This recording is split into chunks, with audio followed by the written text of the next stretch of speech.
Hey, what's going on? How you doing out there today? This is the Monday Minutia with your Uncle Steve here in Uncle Steve's Lounge. Thank you for joining us this Monday evening, April 27th. And we are here to talk about all things that happened this weekend, man. Big weekend if you're in the Atlanta area as the Atlanta Falcons finished off their draft this year. 5 picks only this year, but looks like each one of them pretty much a need. Do you agree or disagree with any of the picks, including grabbing Avion Terrell, AJ Terrell's younger brother, at our first pick in the second round? Also, talking a little bit of these Atlanta Hawks who, listen, a lot of folks didn't think we'd be this far. Tied 2-2, going back to New York tomorrow to see if we can work any magic, to see if we have any chance in this 7-game set. The Atlanta Dream getting ready to kick off action in 2026. Just news on Angel Reese extending. They extended her to her option this year as well. And those hot Atlanta Braves finally got an off day. Let's see if they can keep things cooking here in Atlanta as we go deal with Detroit this week here at Truist Park. Come on, sit back, join your uncle on a Monday here in Uncle Steve's Lounge. You're in Uncle Steve's Lounge.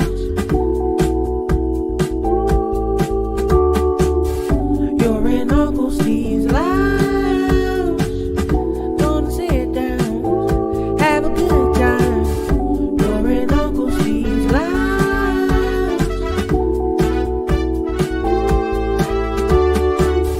You're in Uncle Steve's Lounge. Gonna sit down, have a good time. You're in Uncle Steve's Lounge.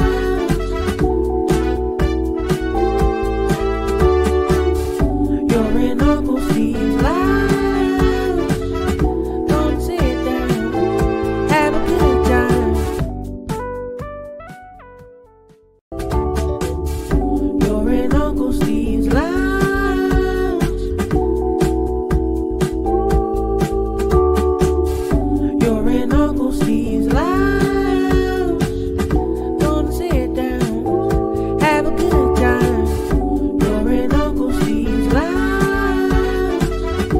You're in Uncle Steve's Lounge. You're in Uncle Steve's Lounge. Gonna sit down, have a good time. You're in Uncle Steve's Lounge.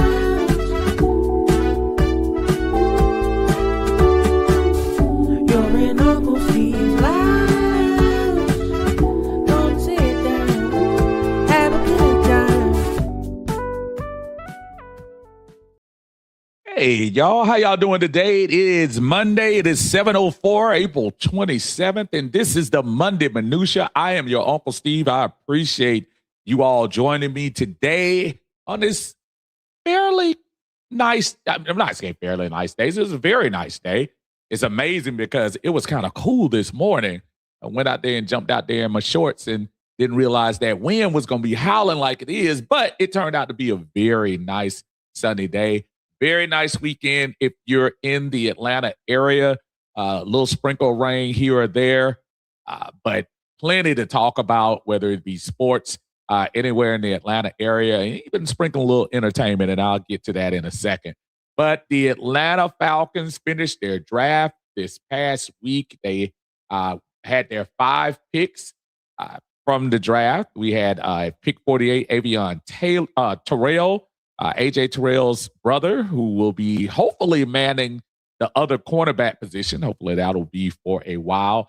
Zachariah Branch came in at number 79, obviously from the University of Georgia. A lot of us remember him here working a little bit of magic with Gunnar Stockton here for a year or so. Kendall Davis ends up at pick 134 for us. Linebacker, D-tackle Ontario Thompson at number 208.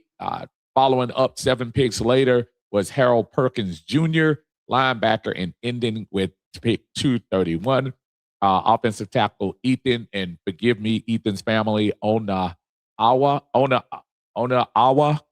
If I'm wrong, I apologize. I'll get it right by the season's end. But Uh, Decent draft, if you ask me, for the Atlanta Falcons. What do you think?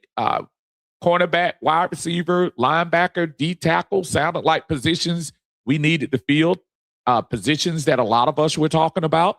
So I don't have any reason to think there should be a lot of objections. I know there were personal favorites of a lot of folks that we did not get, but that's fine. We're past it now. These folks are Atlanta Falcons, so we need to get behind them and root them on as they put on those new red and white uniforms this year and play for our team. And hopefully, which obviously was a defensive heavy draft, hopefully Jeff Ulbrich will be able to work his magic with those folks and continue building on that defense that we had last year. I think he's going in the right direction with that. Maybe with these young guys, maybe we can keep that rolling. Also in the Atlanta area, the Atlanta Hawks, tomorrow, Game 5 in Madison Square Garden against the Knicks. The Knicks, I still say the pressure is on the Knicks. The Hawks are really playing with house money, or a lot of people that didn't even think they would make the playoffs after trading their franchise player earlier in February. I think a lot of people think we were headed to the lottery. We're still headed to the lottery with Minnesota. I'm not Minnesota, with New Orleans pick. But we're hanging in there 2-2 against a team that many had already penciled in for the Eastern Conference Finals. So let's see how that plays out. I don't think it's over by any means, but obviously that was a kind of a little wake-up call on Saturday here in the Atlanta area when they lost to the Knicks on Saturday. So hopefully we can get some bounce back. Worst case scenario, we do have a Game 6 on Thursday. So listen, if you're an Atlanta fan right now, what you can't have is the New York fans infiltrate like they did on Saturday. Now, I know Thursday was an interesting day because, it's the weekday. People probably, I don't know if New York fans took it seriously that day. They said, oh, we're just going to wait till Saturday. And Atlanta slapped them around, as they should have, and won by 1 point. Saturday, definitely a different crowd, a little bit more New York-centric. Let's see if we can steal one in New York and then bring it on back down here for that Game 6 and really get that home cooking in here so we can advance to the next level. The Atlanta Braves, wow, off to a hot start. They have won or tied every series that they've had. They haven't lost the series yet. They are moving and grooving. The Walt Weiss decision seems like so far so good. Just reminding folks that it's super early. So as much as I love that we have a 5.5, 6.5 game cushion in the division right now, we haven't even gone through 1/7 of the season yet. So good start. Keep things up. Hopefully we can keep working on that as we are going. The Atlanta Dream getting ready to kick off their season. High expectations. Grabbed the league's top rebounder and brought her here. And Angel Reese re-signed all the core of the team from last year. And looks like we're going to have a really competitive team. I think we can run right up there with the Aces. Minnesota, I would say, but Nafisa Collier is going to be out for a little while. So probably have to take advantage of that. Caitlin Clark is back with the fever, so we're going to get some drama from there. But looking good. Atlanta sports in general is looking up going into the summer of 2026. I hope we keep that same momentum up.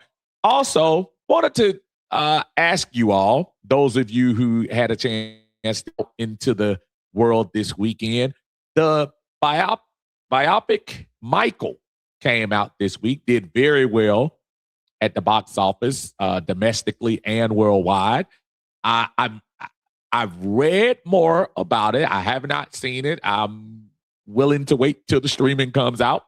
But if you did see it, put in the chat and let me know how was it to you.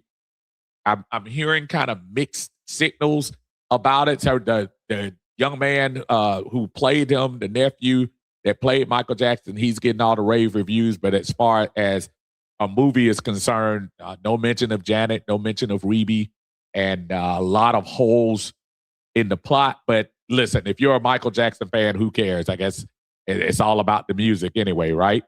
But how did you enjoy it on a scale of 1 to 10? What did you think about the new movie Michael this week? So we got all that on tap here in Uncle Steve's Lounge. If you don't mind, if you're getting here for the first time, we appreciate you joining us. Hit that subscribe button so you can tune in for most of our shows that we have. We usually try to come in right around this time on Mondays. Football season, obviously, we'll get more in depth on a lot of the things going on with Falcons, but we could talk Falcons, we could talk NFL, basketball, baseball, and entertainment if you would like. It's Uncle Steve's Lounge. Do whatever you like. If you also don't mind, if you are here and you enjoy what you're listening to, hit that like button for me. I appreciate you. Let's get that out. I appreciate you joining us here on Monday, and feel free if you feel led to. We would love for you to show your support by doing a super chat for us. We will read all the comments that we can, but any way to support the channel, we would appreciate it. Keep things rolling as they usually are. You can go anywhere from a $2 chat up to 5 or 10 or whatever you desire. But anything to keep the streaming rolling, we appreciate it. And thank you so much for joining us. Let's get right into the chat. Again, opened up for whatever y'all want to talk about. So let's get right into it. I'm gonna turn my little screen back around here. I had it set right there. So let's see what we got. We got Micheal here joining us here in Uncle Steve's Lounge. Appreciate you. Say, what's happening, Uncle Steve? What's up, Micheal? Thank you for joining us here in Uncle Steve's Lounge. Appreciate that. My brother David Starks is in here. What's up, Dave? Thanks for joining us here on a Monday. Appreciate you.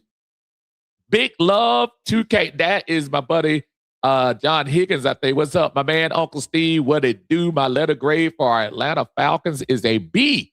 Can't be in the chat, so I just want to send a quick comment. Go Falcons, Hawks, and Braves. Rise up. Appreciate that. John, you are the man. Thank you for joining us. As always, we appreciate you. And then he said, oh, in the dream. Absolutely. I said, man, don't sleep on the dream, man. Because we were one up only 3 teams with 30 wins last year. And we brought back everybody. And knock on wood, barring injury, we should still be good as far as this upcoming season. See, electrician, electrician, what's going on, man? How you doing? What is up with you today? Thank you for joining us here on Uncle Steve's Lounge. My brother Eric Parker is in the house joining us on Facebook. Welcome to you all on Facebook. You all can hit that like button too. We appreciate you joining us here on Facebook. Thanks a lot, Eric. You are the man. I know you are ready and waiting.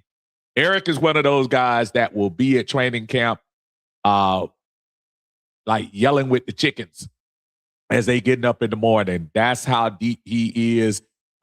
He'll tell you right now, Falcons going 17-0.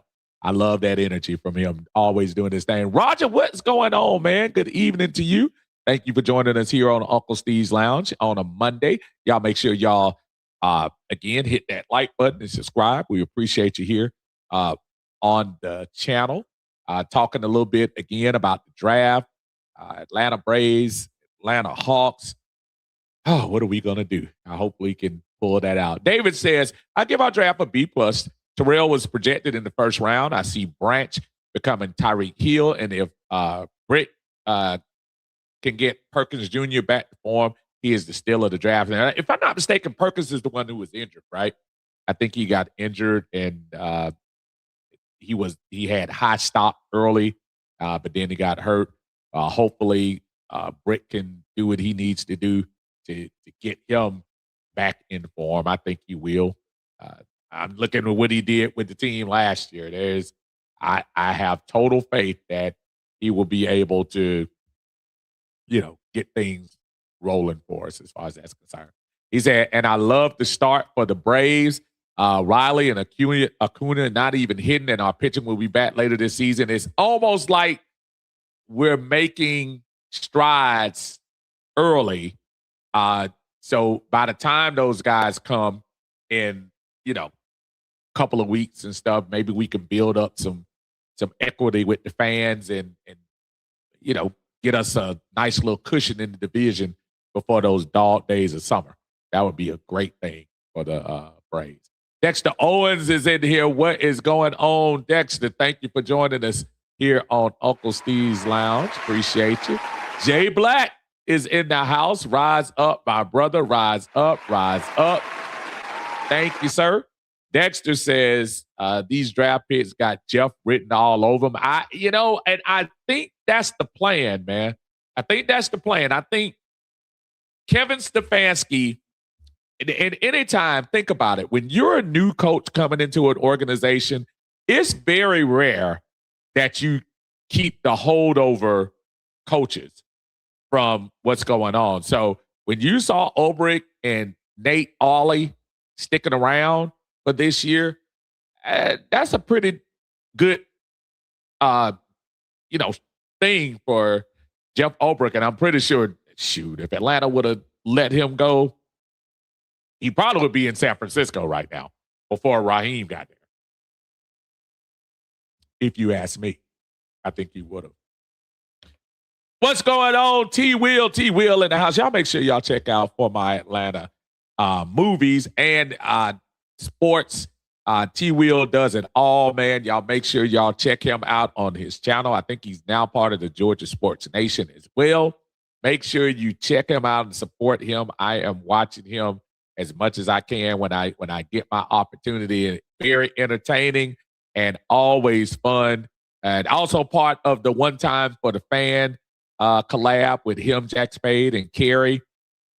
Carrie's tweet just flew off the other day because she had predicted the first round, and they were having some fun with that the other day at draft day. So good stuff from T-Will. Y'all make sure y'all check him out on his channel. Dexter Owen says, I'm so excited about these linebackers we drafted. Yeah, especially big guy Daniels. It's going to be very interesting to see if obviously he's going to fit what Ulbrich is trying to do. So I have all faith, in what Coach Jeff has started teaching these young men. And I think we're going to be in good shape going into the season. Two linebackers. We were hurting in the linebacker category. And getting that other cornerback. I know a lot of folks were a little concerned. That was my first need, the cornerback. And I really didn't even care who they would have picked, but I would have loved, as long as that first pick was cornerback. That's such an underrated position. And now, with this constant pressure that Ulbrich is sending from all places, D-line, edge, blitzes, that's going to make those cornerbacks' job a lot easier. And if you have some ball hogs back there like the Terrell brothers, I think it could be a very special season for us on that back end of the defense. So I like the way we went in there and got a cornerback. Obviously, we were hurting in the linebacker room.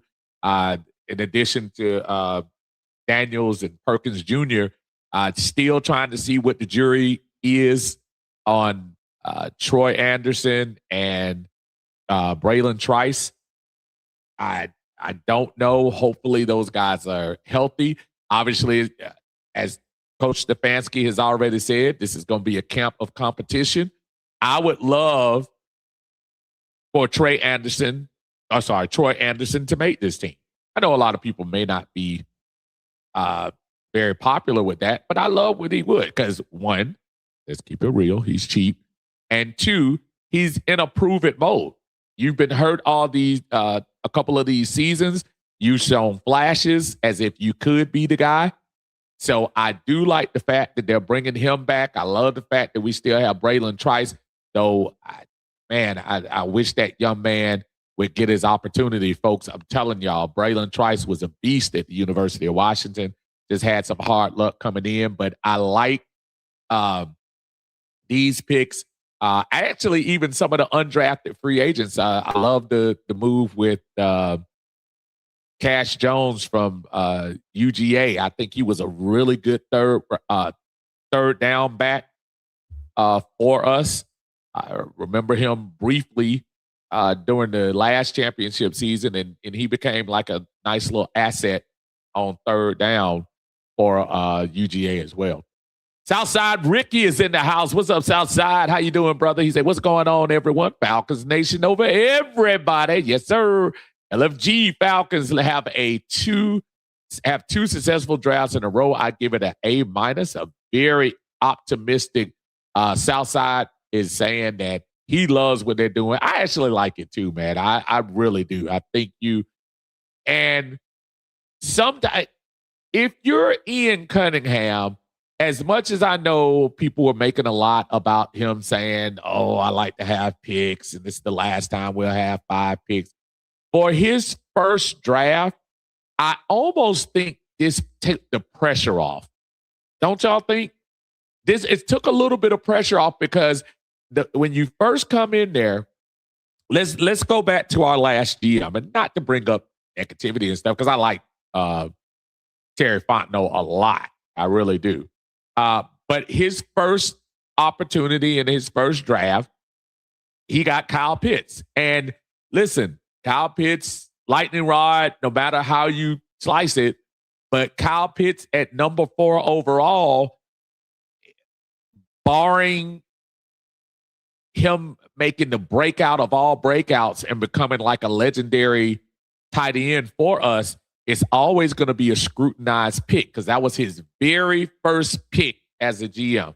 At least with Ian Cunningham not having that first round pick, I think that took a little bit of pressure off, not to still make the picks he did in the second and third rounds, but just to take that pressure off of, that's good. At least if Terrell, and I'm thinking Avion is going to be good, but if he's not good, it's not like you wasted a first round pick on him. You see what I'm saying? Not saying that this isn't going to be scrutinized anyway. I'm pretty sure people are going to be, oh, they just did that for the novelty in it. No, I think you did this because you needed a good quarterback on your team. Don't get it twisted. Great human interest story. But at the end of the day, I don't know if y'all watched. Listen, Clemson didn't have the greatest seasons of all seasons, but this young man was pretty good. He was pretty good out there. So I look forward to seeing what he's going to do out there. Kelvin, what's going on, brother? He said, what's good? Grade is a B-, but looking at this undrafted free agent quarterback, I don't know. His numbers aren't scrub numbers. Think he could make some noise or just an arm at camp. Now, I'm going to steal a little bit from my good buddy, Big Low Country Sports, giving him a lot of love. That's my brother. Y'all make sure y'all check him out on Big Low Country Sports on his YouTube channel. He actually sent me a text. So I'm digging into the personal life of Uncle Steve for a second. And he sent me something. And he said, I'm trying to show what he said. What did he tell me? God dang it. I was looking for it, and I'm sorry. I had the guy right here. He told me that he liked the quarterback Strand that we got. He said he had a funky delivery, but aside of that, he thinks he could really be good. And I'm gonna depend on my buddy's analysis of that. So who knows, y'all? Trevor Siemian right now is the third string quarterback. I mean, let's keep old boy around and see if we can develop him. Robin Layfield is in the house. What's going on, Robin? Said, how are you feeling? I am feeling well, my friend. Don't forget, as y'all coming in, make sure y'all hit that like button on YouTube and on Facebook. We appreciate you. And don't forget our folks on Twitter, on X. We see y'all out there. Thank you for joining us here. in Uncle Steve's Lounge. This is the Monday Minutia. I am Uncle Steve. I appreciate it. Thank y'all for joining us today. Monte Carlo says we might be on our way, Falcons fan. Look, we've had the roster, folks. It's not like we haven't had the roster. Yeah, up and down. Don't get me wrong. We need the right folks in charge. And I think, and I hope we got the right ones. Let's see how this turns out. I think we're going to be fine. I think we're going to be fine this year. Southside says Kendall Daniels looks like an assassin out there. I can see the whole Benz doing his celebration when he makes a big play on third and short late in the games. Imagine him and Diablo stalking the middle, and that's what a lot of folks are talking about, a converted safety, tall, lanky, in there on a lot of, and look, in today's day where you have 2 tight end sets and sometimes 3 tight end sets, it's probably not going to hurt to have those guys that have some coverage acumen in their system. So I like the fact that they got this young man. Hopefully he can come do the job. Kelvin says, and I'm one of them, Troy need to be gone. He's trying to get rid of Troy. Again, as far now, listen, I'm not going to sit here and say I'm going to cross spill milk if Troy Anderson isn't here, because, quite frankly, your best ability is availability. So I understand that. But at this point, it's not like you're paying him a whole lot of money. And with our linebacker room being as depleted as it is, right now we just need some folks to come in there and perform. I'm not here to try to tell you he's going to be a starter, but I am here to tell you that we can use as many camp bodies as we can. Dirty Bird Gang, what's going on? How you doing, sir? Good to see you in the house. Thank you for joining us on Uncle Steve's Lounge. Appreciate you. Dexter Owen says, Daniel said he ran the same defense in college. I did see that. He said Jeff asked a lot of questions about the defense to make sure he knew his stuff. 6'5", and they say he can cover and run. We putting them on tight ends. And I think that's what again, if y'all look at today's game, and Dexter is bringing that out, the tight end is becoming more prevalent in a lot of these offenses. This is not anything new. So you need to have people that can check these tight ends coming out of the back, coming out of the line. We need no surprises. None at all. So I like the move. Kelvin says, really don't think they expected Terrell to fall in their laps. Every mock I saw had him late first round, first 2 or 3 picks in the second round. So this was pretty much a nice little present to have him come down. And folks, I'm telling you, it's more than just a good-natured story. This young man can play. Please go back and look at some of the Clemson tape. He is not, let's play the brothers together. He is legit. Please take a look at him.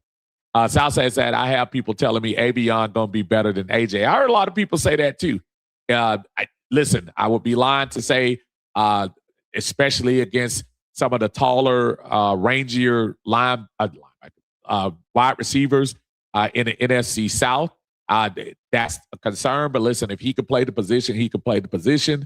Let's see how it works out. And again, I have much faith in what Ulbrich is doing back there and what they can teach those young men. So I am signing up for it. They said what helped take the pressure off was the way the board fell. The old best player available dealt with our needs. This is true. So it's kind of like the perfect storm when you think about it. So I understand exactly what he's saying. Alan Mike is in the house. What's going on? Hey, he said it's his birthday today, man. Hey, happy birthday, brother. Happy birthday to you. Happy birthday. And I would sing my best happy birthday song if my voice wasn't as hoarse as it is. But brother, Mike has been riding for such a long time, man. And thank you, as always, for your support. But I wish you the best of birthdays today. Everybody wish Mike a birthday, birthday wishes today. He said, get deadbeat Simeon out of here. And I didn't even realize Trevor Siemian was still in the NFL until I heard we had signed him. But yeah, we can take care of that. Let's teach this other young man how to play, and then we can move on from there. Monte Carlo says, man, they better let Mike get his shot with the proper coaching and opportunity. Raheem and Zach didn't do right. Yeah, I agree with you. Let's see what happens. I'm a big believer in what one person can teach you, another person can take you to a higher level. Very rare do I see people regress. I think this is a situation where you're going to see some people get some chances here. I think Albrecht can do the job. He really can. Dexter says, if this draft pans out like Jeff last draft, we in business this year. Can't wait to hear his press conference about the players drafted for his defense. I can tell he's probably excited. Because if you think about it, 6 picks, 4 of them defense, something that Atlanta fans have been clamoring for a long time. Love it. Love it. Backtown Dirty in the house. What's going on, brother? Good to see you. Thank you for joining us here on Uncle Steve's Lounge. Appreciate it. Appreciate it. Southside says Troy can still be a special teams ace. He can. And again, we're at this point where even we've learned with a lot of teams, depth is important, man. It's great that your best 11 on both sides can play, but the very good teams always have a backup. And I think that hurt us a lot last year with some of the backup players that we have. So I listen, Troy Anderson, when healthy, can play. I'm not telling you he's an all-pro, but he can play. And if you have somebody that can play the game of football, it can get out there on the field and be an extra body, let's bring him. Let's keep him. You got really not a lot to lose unless one of these young guys pushes him out of the spot. Then that's a different story. But, hey, you might as well keep him around. Southside say we finna start calling our defensive back light skin brigade. On the Bates Temptations. Y'all wrong for that, man. You're wrong. Oh, man. Shout out to the light-skinned people in the world. Good grief. Monte Carlo say training camp going to be vicious. Yes, sir. Oh, man. I can't wait to get an opportunity to get up there to Flowery Branch and see what they got going on. This is going to be a very interesting camp. I think what I look forward to the most is seeing what Stefanski, to see his interaction with the players. I'm not trying to tell you Raheem might have had a little. You can't really say he was totally disconnected. I'm going to tell you something. Any team that wins 5 games in a row at any point in the year, even if you're already out of the playoffs, you got to have something. I know there's part of it where you're playing for yourself. You're paying for your pride. You're playing for the next contract. I understand that. But I really do think he had some a loyal following in that locker room. The only thing is I just think that might have been good for the pump you up type thing. But you might just need an X's and O's guy in there. You might need more than just a pep talk. You just need more than the fiery speeches. You might need somebody that can literally teach you how to win. And I don't know about you. I haven't spent a lot of time dissecting Kevin Stefanski, but judging by everything that I've seen, he doesn't seem like he's interested in playing the PR game or the press conference winner and all that mess. He looked like he's ready to come in here and start working. And I think that's going to be the goal. He gives me a lot of Mike Smith vibes so far.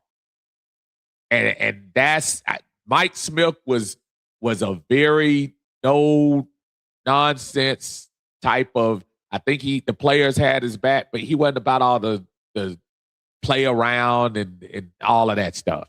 I think this guy wants to win. And I think he's going to win this year. Mike said, I really wanted King. Did he just not fit our system? I don't know. It'll be interesting. I know they gave the initial thoughts of the players that were here, but I think you'll hear later on why they wanted the guys they wanted in here. But he's going to the Panthers now. So we'll see. And congratulations to him. I think he's somebody a lot of people say, oh, he could be a Taysom Hill type person. Because, I mean, he could throw a little, but he was just a tough guy in there. He's somebody that I would look at to just go in there and boy, can he take a hit because he used to get tore up at Georgia Tech. South says, Raheem No Dream and Zach was dumber than Will Ferrell and John C. Reilly and Step Brothers. Hey, man. I like that movie. That was a good movie. Hey, well, listen, they're not here anymore, so we don't have to worry about it. Maybe in Tampa Bay, we'll remind Zach just how bad his play calling is. I hope so. Tay Rush says, I think Matt Ryan had his handprint on this draft. I think Matt Ryan just stayed to the script, Tay, if you ask me. I think he just stuck to the script. It was just not going to be a lot of playtime, a lot of misdirection in trying to fool people in what you're drafting. I think he just said, you know what? That's the best guy available. This is a position we need. Let's get it. Let's get it. Because if you look at the background of each one of these players, it looks like these are just, I mean, it's nothing spectacular about any of them, but they all seem to be able to do their job all the way down to this last pick we got. Like all of these guys seem like they are ready to do their job. That's all you can ask. That's it. Mike says, I say try Troy at DN. It can't hurt. Just pin his ears back and go. No thinking involved. Unlike linebacker, this could be true.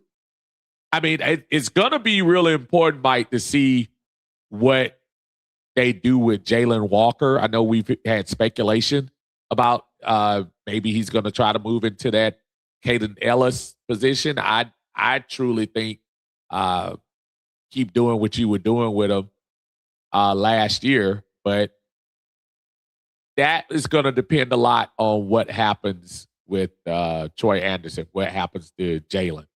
I think you're going to see a domino effect on how they use it. But that's a good idea. They tried that a couple of years ago where they let Troy go in there and blitz a couple of times, sometimes successful. Because he can run. He's got a little speed on him. So I maybe know. Who knows? Next said Pennis got messed around for real. We bring in a rookie quarterback to work with a rookie OC. Look who all the quarterbacks in the draft came in with, all of them. Yeah, I think in theory, folks, and I know this is probably not going to be popular, I think in theory, I got what Terry Fontenot was trying to do. He said, let me get Kirk Cousins coming off the Achilles. We can still try to teach Mike while we're trying to win with Kirk. That was working up until week 10 of 2024. And let's see what happens. I think that was the plan. When Kirk started going south and the offense started to get a little stale, you had to make a move quicker than you did. And yeah, having a first-time play caller didn't help him at all, Dexter. Not at all. I still think Penix, if healthy, should be the quarterback for this team. But I'm also a fan enough to say, yeah, but you need to put the healthiest guy out there. So let's put a healthy quarterback, whether that's Tua, hopefully it's Penix. But if Tua is ready to roll And that's what we got to do. Let's go with it. As a fan right now, I don't have time to be an individual fan. And when I say that, not saying I'm not rooting for individuals, I'm saying, but I'm about the team. And if the team prospects dictate that Tua will give you the best chance to do it, then we go with Tua. But secretly, I'm hoping Penix can do it because I think Penix just has more talent.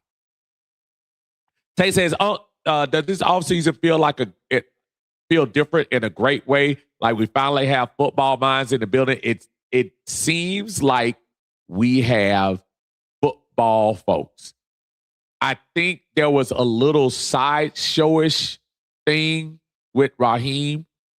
I think Raheem is definitely somebody that players gravitate to, but in an assistant coach-ish type of way.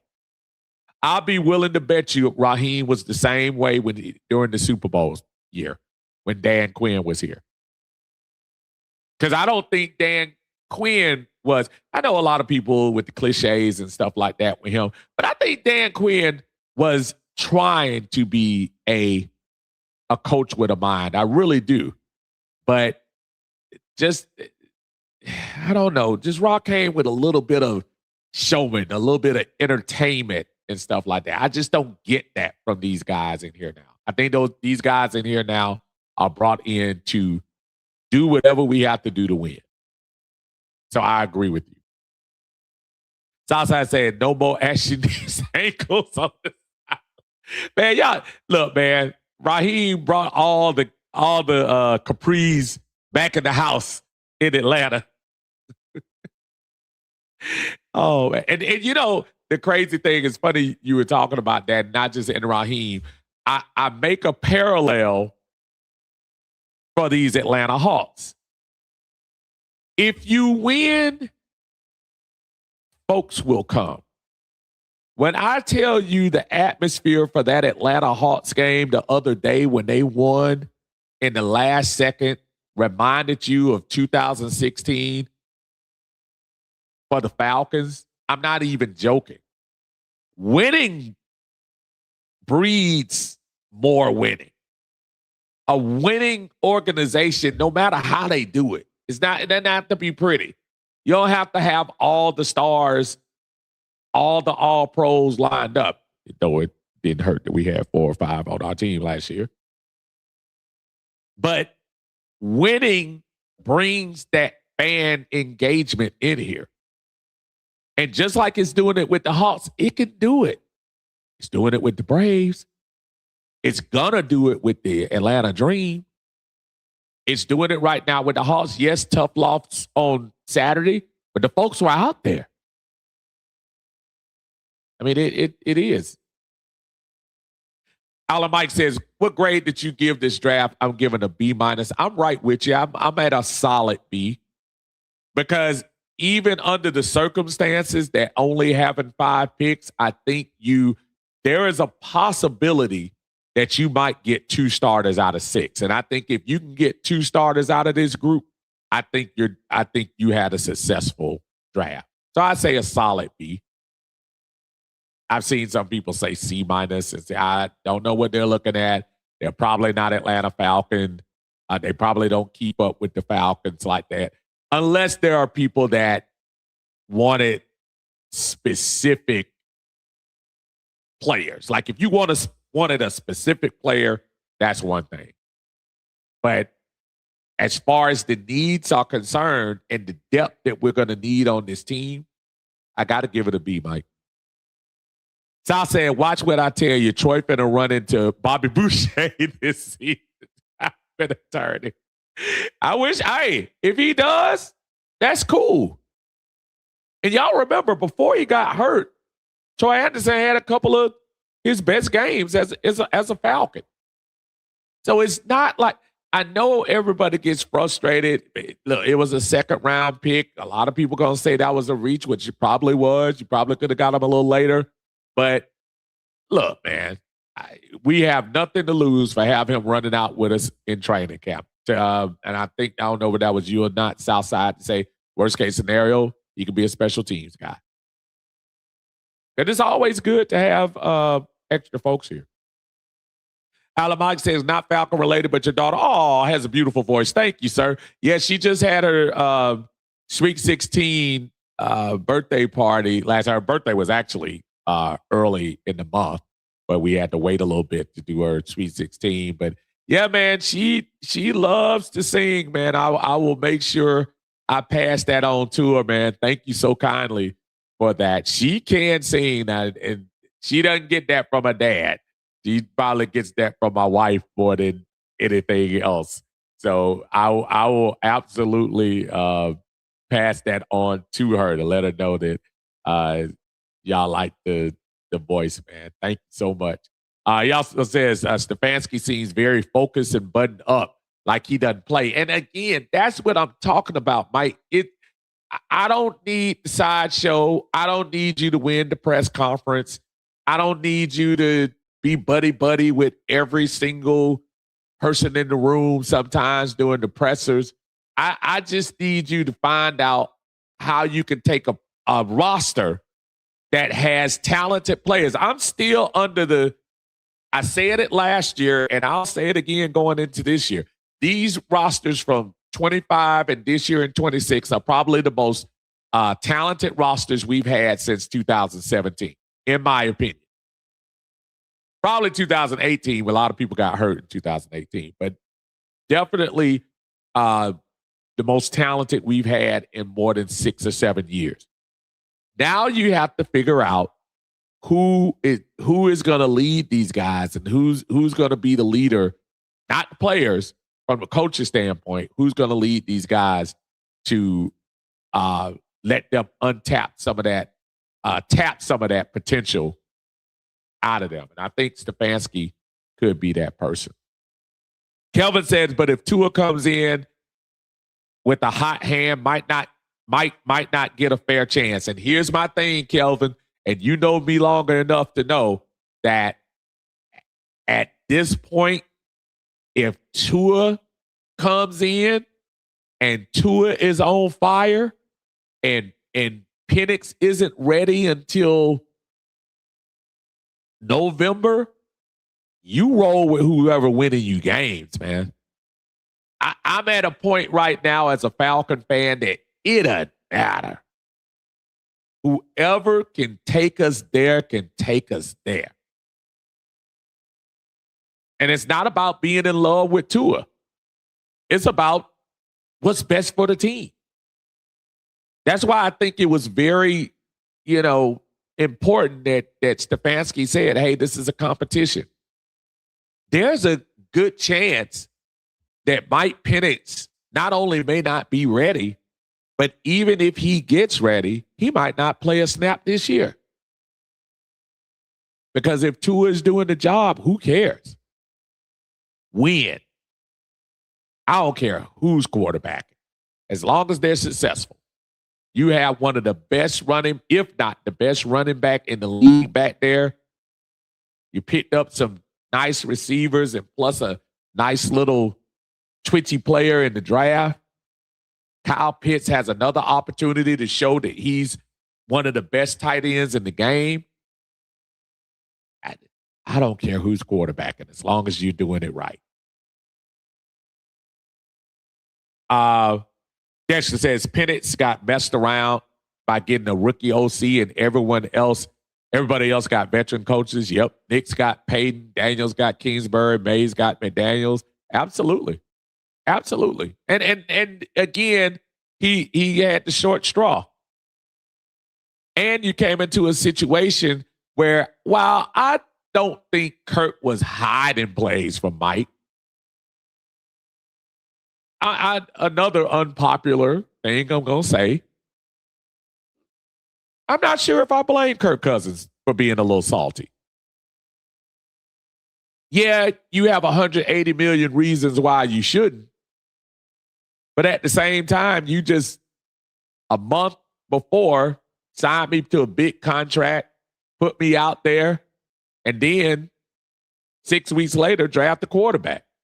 I'm saying on the outside as a fan, I don't care. But as a competitor, I'm probably feeling a little whatever. So yes, I'm expected to be a mentor to Mike Penix once he got drafted. But shoot, if I'm Kirk Cousins, I'm also like, well, dang.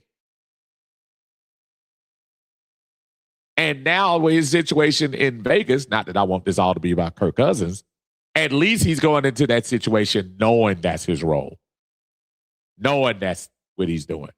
And it goes back to before anybody thinks I'm waving pom-poms for Kirk Cousins. That's not what I'm doing. What I'm doing is going back to what did the consulting folks say they discovered about Atlanta, that there was not a lot of clarity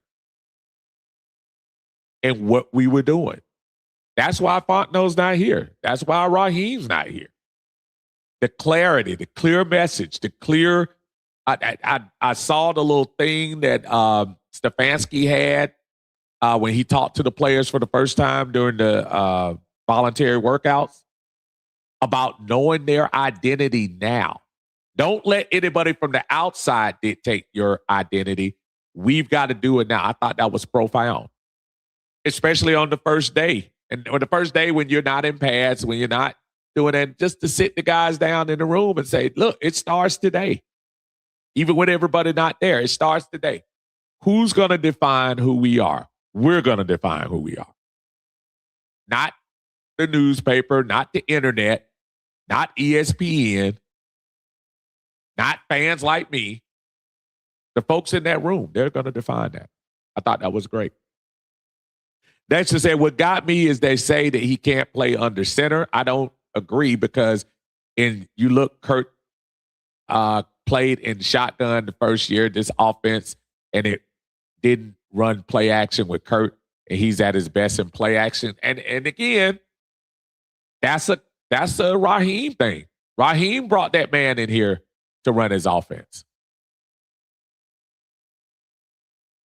Dude stunted him. Dude stunted this offense for 2 years.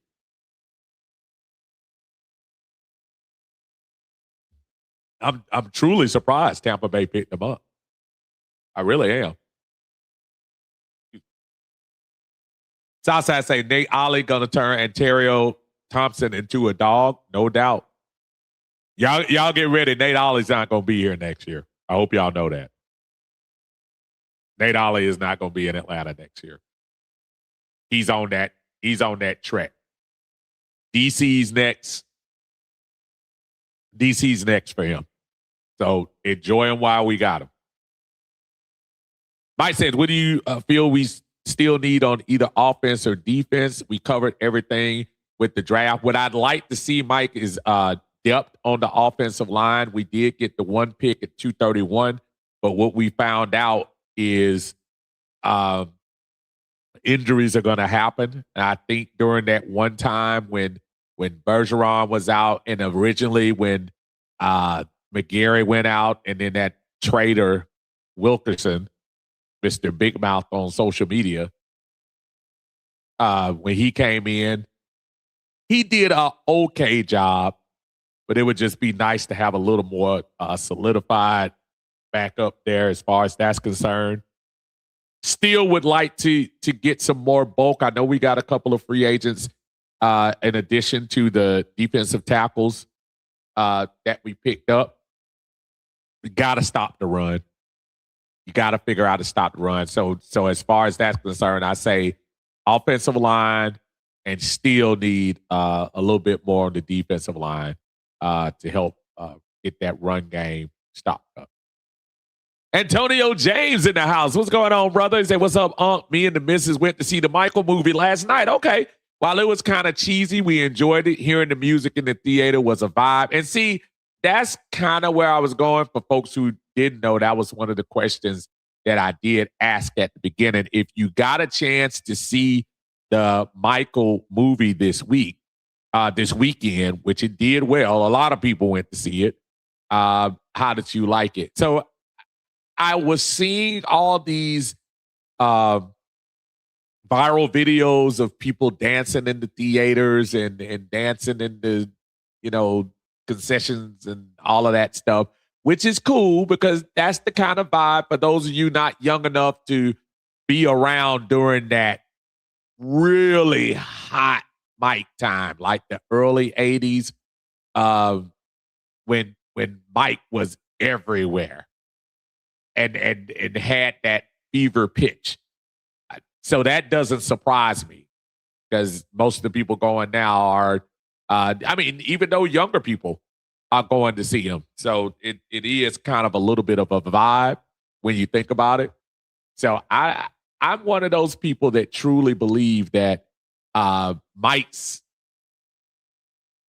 music will live forever, but I just didn't know if it would translate to the stream, his story, to the screen, I should say, not to the stream, whether his story would adapt to the screen or not. I've seen mixed reviews. So kind of what you're saying, kind of cheesy. That's a little bit of what I got from that. If anybody else saw it, let me know. If you saw the movie this weekend, let me know.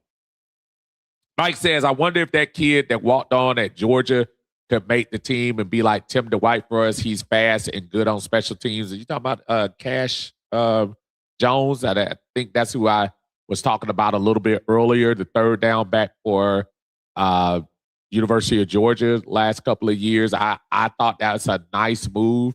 If anything, not only for a camp body, but hopefully somebody that could possibly make the team. He's played against some of the big time players in the SEC. So I'll take that all day. I like that move a lot if that's who you're talking about. Cash Jones. He's pretty good. Tay says, serious question. If they didn't draft Penix, do you think Kirk would have told Raw he was hurt? Probably not. You know what? I'm sorry. Yes, he probably would have. I take that back. Yes, he probably would have. Because he wouldn't have felt threatened. From the moment, again, from even the pictures you saw of on draft night, Kirk Cousins was in the house and you saw Kirk Cousins leaving, his feelings were hurt. And we can say money can solve ego and all of that, but I mean, he was trying. I give him credit. Listen, Kirk Cousins wasn't the devil. Kirk Cousins attempted to come to Atlanta. He attempted to kind of fit in. He even swag surfing and all that stuff. I give him that. He attempted to blend in. But at the end of the day, he's human too. You told him he was going to be the starter, and then you go out in the top 10 and get a quarterback. It's probably a little bit of what the Rams had to deal with the Ty Simpson thing. Now, to me, Ty Simpson is absolutely no threat to anything Matthew Stafford is going to be there for. But at the same time, if you're Matthew Stafford, you probably are a little bit like, oh, y'all trying to kick me out now? MVP? Almost made it to the Super Bowl? Oh, that's what we doing? That's probably why everybody's talking about McVay's attitude.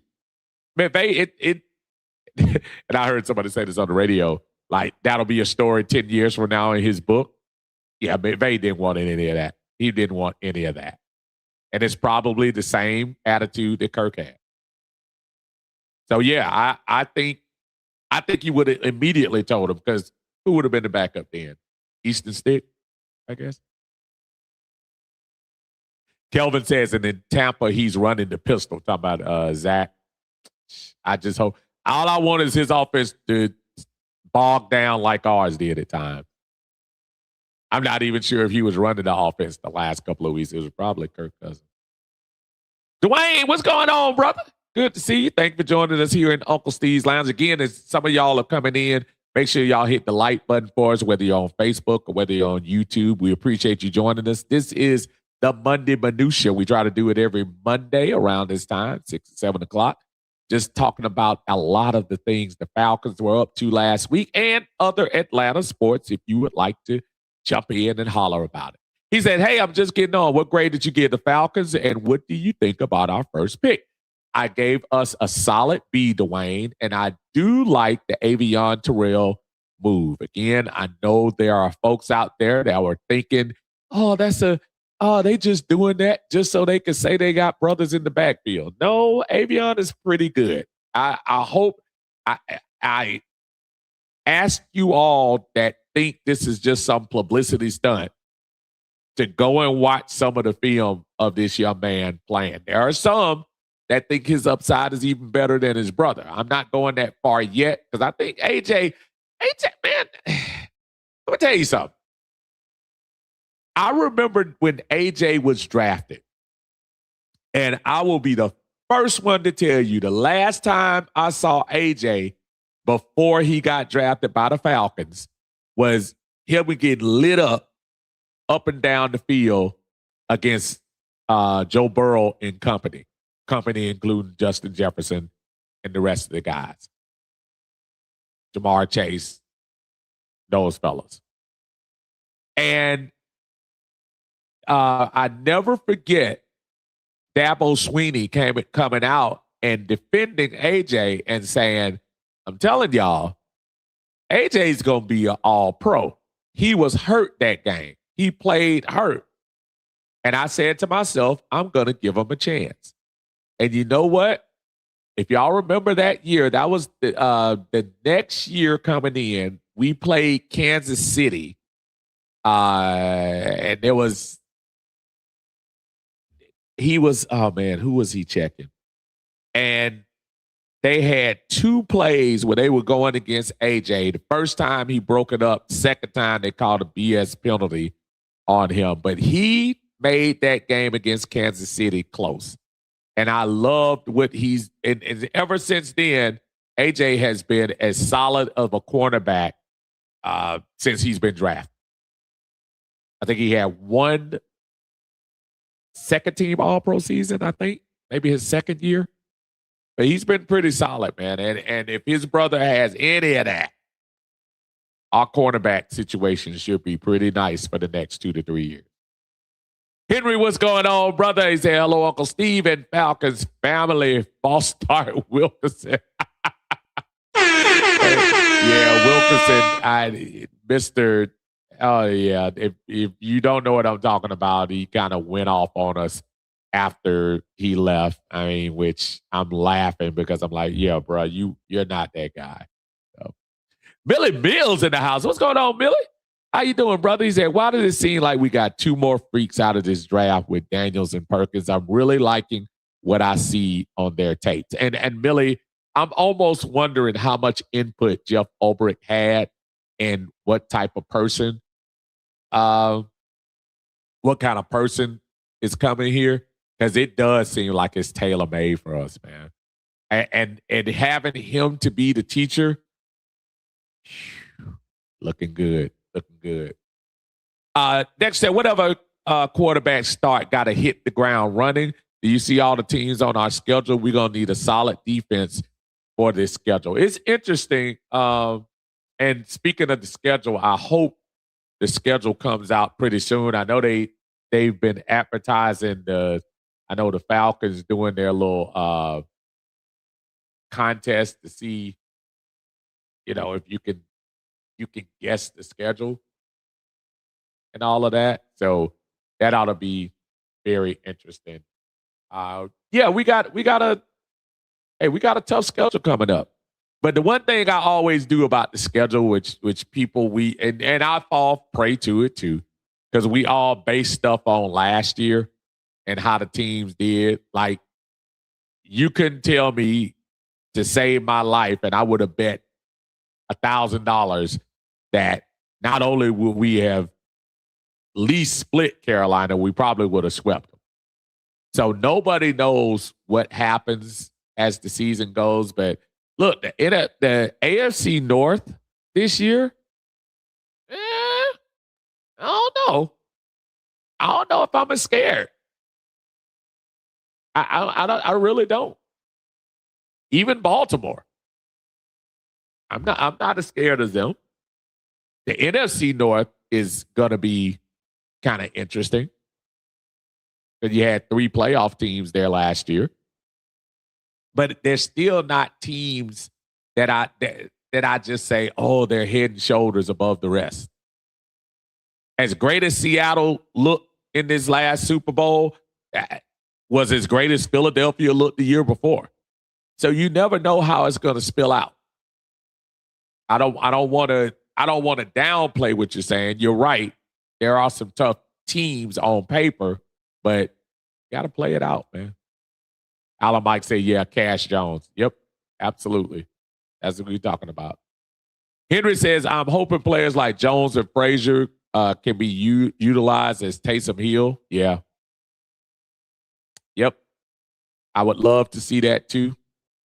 See, we dog out Taysom Hill when he's playing, but everybody wants one for sure. So I said, this ain't the Lakers drafting Bronny's. Very good analogy, my friend. Very good analogy. And that's funny you say that, but that is the perfect analogy. Like that's a show what they're doing for the Lakers. They drafted Bronny James. That was a show. LeBron James probably said, look, y'all want me to play for y'all this year? We're going to do that. But that's what that's all about. Alamite said, do you feel like we're going to hold on to Pitts and Bates? It's funny. If you had asked me this question about a month ago, I would have told you, and not because I don't like him, I would have said Jesse Bates would have been gone before Pitts. And it has zero to do with Jesse's ability. It has to do with our long-term decision for Jesse Bates. Jesse Bates is making $23 million this year, y'all. And we haven't signed him to any kind of extension. So that means we're just going to let him go without getting any kind of assets. I was thinking he was going to be a candidate for us to move before the draft. And again, listen to me clearly. I love Jesse Bates, and I love what he's doing. But guess what? The Falcons, they knew Xavier Watson was going to be good. They didn't think he was going to be that good. And if he's that good, and we can, get that Mr. Miyagi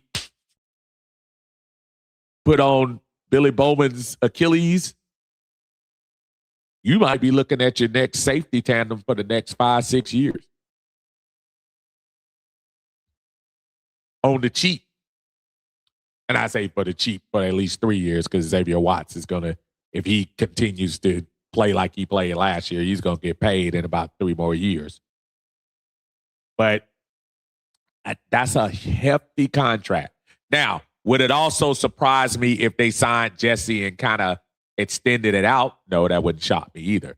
The only problem with that is you got 2 guys on your offensive side of the ball that you almost have to pay. Got to pay Bijan. Drake is at like 80%.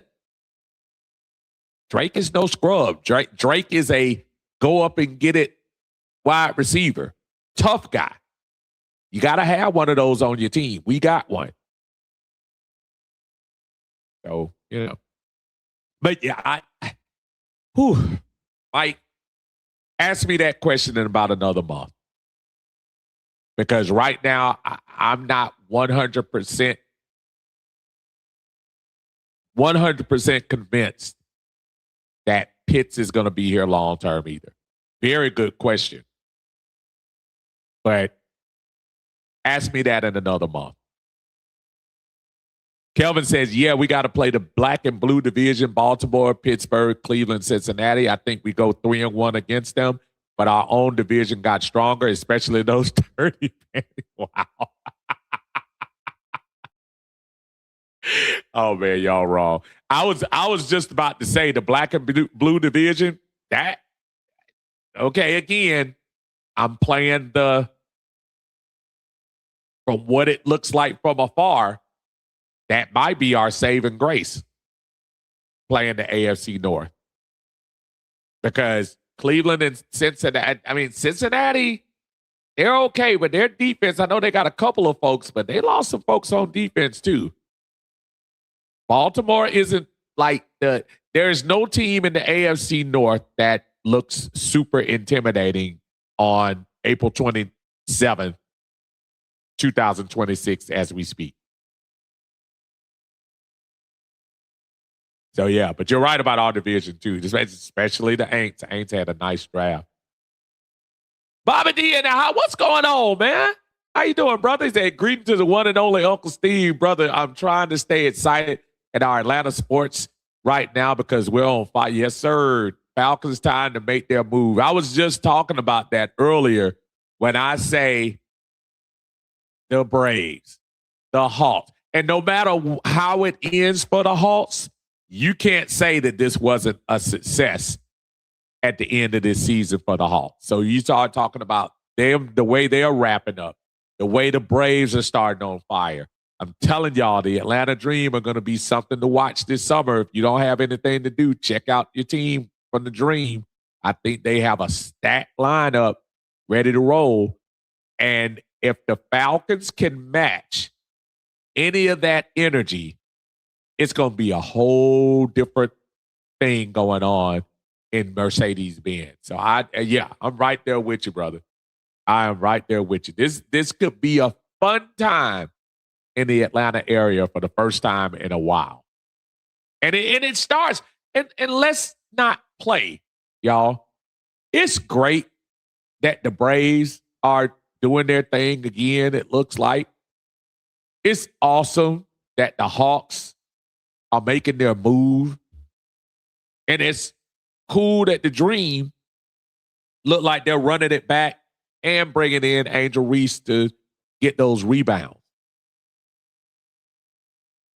But if the Falcons show out in this city, if the Falcons can get any type of traction with winning in this season and get one home game, win the South and get that home game in the Benz and get that feeling. We had samples of it. If you went to the Benz last year for that Buffalo game, it was on fire. Early in the season when we thought we were going to do better than we were. The year before, Kansas City, when we were 6-3, you came to any of those games in 2024, the Dallas game, the early Carolina game. Well, not the early Carolina. We didn't play them early. We played them at their place early. The New Orleans game, we came back. We were the Tampa Bay game, the overtime thriller on Thursday. Was that Thursday night or Monday night? Whatever it was. When the Falcons are hot, this city will erupt. No disrespect to the Hawks, to the Braves. And the Braves, yeah. Man, if the Falcons made another run, for those of you who were here the last time we were making runs in 16 and 17, it's different. Football is different. UGA wins. Yeah, we know it's Athens. We're not taking it away from y'all, Clark County. We feel y'all. But it does leak into Atlanta. It is different. If Brent Key didn't have to play Georgia,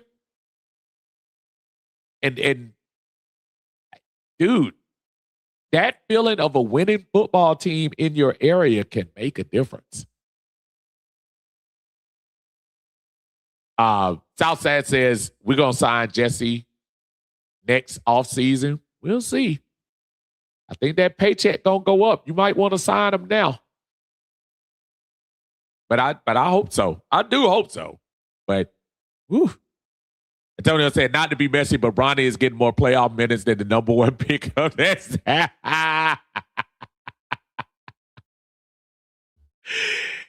You know,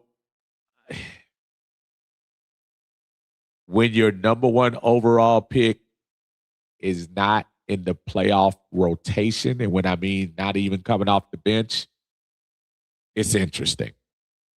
I'm going to just leave it right there. It's interesting. Your point is 100% made, Antonio. You are correct. And that's interesting. Not even in the rotation. The only reason you got in the game the other day is because they had pulled away. But That's scary. Not quite sure whether we'll have to worry about that next year, but we'll see. Henry says, when push comes to shove, I'd rather keep Bates over Pitts, just my opinion. And I would rather keep Jesse, but I think the price tag for Jesse is going to be something that you're going to have to tend with. Again, Bijan is going to get paid no matter what. I think Drake is almost in the automatic category where he's going to get paid as well. Yeah, from a defensive standpoint, you're going to have to make that decision. I know AJ just got his money last year, so his contract will probably start kicking in starting next year and start filling it on the cap, which don't get me wrong, the salary cap is going up, so don't be scared of the $20 million price tags because the cap is going up, but Jesse ain't going to be cheap, y'all. Not at all. David said having to pay Drake and Bijan is why I'm looking at Trindez Green, tight end. Yep. And like you said, Billy Bowman being our new safety. I think I think had Billy Bowman stayed healthy, I think we would be penciling it in. And matter of fact, I'll go as far as to say if Billy Bowman would have been healthy at the end last year, I think that Jesse Bates would have been not a casualty is in a bad way, would have been an option much sooner. This is not saying Jesse is old. This is not saying Jesse is done or anything like that. It looks like he's going to be here. All I'm saying is you got to start looking for ways to not only improve the roster, but kind of balance out the money. That's real. That's real talk. That's not being negative to Jesse Bates. Love Jesse Bates. But Jesse Bates is probably thinking the same thing. Most players don't like going into the year knowing that they're going to be a free agent. Most of them don't. Drake is in that situation now. JB is in that situation right now. It's probably going to get tight. Somebody's going to get paid this summer. I think it's going to be Drake. Somebody's going to get paid. They're going to have to. Players don't like dangled out. And then as many one-year contracts as we got out there right now, yeah. So the Falcons are financially looking for next year. Again, we got the Kirk Cousins cap space we got to pay for this year and next year. But you got to look out for the future of this team. And that means some of your favorites might not be here. And that's why I say that he might be a candidate for that, whether that be Pitts or Bates. And Lord knows if Pitts has another year like this past year, that's another person that you might have to think about because you just can't let him walk for nothing. That's why I think a lot of people were thinking he was going to get traded because, look, he's on the franchise tag right now. And I think it's going to be interesting to see if they try to work on a contract for him because I think they have bigger fish to fry. Southside said Jesse Bates might take a hometown discount because he says he don't want to leave. And listen, if long as Ulbrich is here, I think that might be the great equalizer. We'll see what hometown discount turns out to be. I know right now, coming off his second All-Pro season in 3 years, this past season, I don't think the price tag is going to be low. But I can see the Falcons investing in that if they wanted to. But it's going to be a lot of decisions to be made. Let's see how it ends up working out. But listen, it has been an awesome return to the Monday Minutia. This is the first Monday Minutia we've done in over a month. I've had, as I was talking about my daughter, and we had some events going on in the month of April and everything. It has been a long month, so we are going to try to get back into the swing of things on Monday, doing our Monday Minutia with you. We appreciate all of the love and the comments and the chats and everything. Make sure you tell your friends about Uncle Steve's Lounge. We appreciate being part of your Monday evening. We try to pop in sometimes during the rest of the week. I had the pleasure of joining Bigelow last week on his stream on Bigelow Country Sports. Y'all make sure y'all check him out doing his thing. So don't be surprised if I pop in every now and then on some other streams, but we're trying to make the Monday Minutia, our regular show. So we appreciate the love. Please hit the like button on the way out. We appreciate you all joining us. I am your Uncle Steve. Please make sure you check us out, subscribe. Thank you all for joining us. It's been my pleasure. I'll see you on the other end. Everybody have a blessed week.